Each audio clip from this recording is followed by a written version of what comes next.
Hi friends, అందరూ ఎలా ఉన్నారు? బాగున్నారా? నేనైతే బాగున్నానండి. ఇది పొద్దున్నే 6కి స్టార్ట్ చేశానండి. వంట ప్రిపేర్ చేస్తున్నాను క్యారేజ్లోకి మా అబ్బాయికి. వాడికి రసం కావాలన్నాడు. రసంలోకి అరటికాయ ఫ్రై అయితే బాగుంటుందని ఇంకా అవే ఉన్నాయండి ఇంట్లో. అరటికాయలు ఉన్నాయి, అరటికాయ ఫ్రై చేసి రసం పెడదామనేసి చేస్తున్నాను.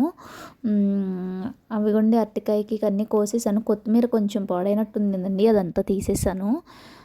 ఫస్ట్ అయితే కర్రీస్ వండేస్తానండి. అరటికాయ ఫ్రై చేసి రసం పెడతాను. తర్వాత నెక్స్ట్ రైస్ వండుతానండి. ముందే కర్రీస్ వండేసుకుంటే ఆరిపోతాయి కదా మంచిగా అనేసి కర్రీస్ అయితే వండుతున్నాను. మా బాబు కూడా లేచాడండి, వాళ్ళు తొందరగానే లేచాడు. తర్వాత ఉప్మా చేద్దామనేసి అనుకుంటున్నా టిఫిన్కి. ఉల్లిపాయ పచ్చిమిరపకాయ కోసి పక్కన పెట్టేశాను, రైస్ కూడా వండేశాను. అయితే అరటికాయ ఫ్రై అయితే అయిపోయిందండి, రసం మరుగుతున్నాయి. మా వాడు చూడండి టీవీ చూసుకుంటే ఎలా చూస్తున్నాడు అక్కడ. బ్రష్ చేయమంటే బ్రష్ చేయకోకుండా అలా టీవీ చూసుకుంటూ ఉంటాడు టైం అయ్యే వరకు. టైం 7:30 అయిన తర్వాత అప్పుడు స్టార్ట్ చేస్తాడండి స్నానం చేయడం, బ్రష్ చేయడం అంతాను. హాఫ్ అన్ అవర్లో అన్నీ చేసేస్తానంటాడు, ఎంత చెప్పినా వినడు. సరే నా పని నేను చేసుకుందాం కదా అనేసి నేను చేస్తున్నాను. టీ పెట్టుకున్నాను ఒకవైపు, టీ తాగుదామనేసి.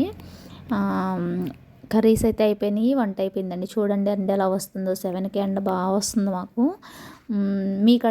మీ దగ్గర ఎలా ఉంది ఎండ చెప్పండి. ఇక్కడైతే బాగా ఎక్కువగా ఉండింది. ఉప్మా చేస్తున్నాను. గోధుమ రవ్వ ఉప్మా చేద్దామనేసి కొంచెం రవ్వ ఉంటే ఉప్మా చేస్తున్నాను. అది కూడా అయిపోయిన తర్వాత వాడికి స్నానం అది చేయించేసి యూనిఫామ్ అది వేసేసి టిఫిన్ తినిపిస్తానండి. తినేసి వెళ్ళిపోతాడు. ఇంకా వాడు వచ్చేసి భాష్యం స్కూల్లో చదువుతున్నాడండి, 2nd క్లాస్ చదువుతున్నాడు. వ్యాన్ కోసం వెయిట్ చేస్తున్నాడు చూడండి కింద. ఇవాళ కొంచెం త్వరగా వెళ్ళాము కిందకి. ఒక్కొక్కసారి లేట్ అవుతుంది, ఒక 5 మినిట్స్ టు 10 మినిట్స్ అలాగా. వ్యాన్ కోసం చూస్తూ ఉంటాడు రోడ్డు మీదకి వెళ్ళి.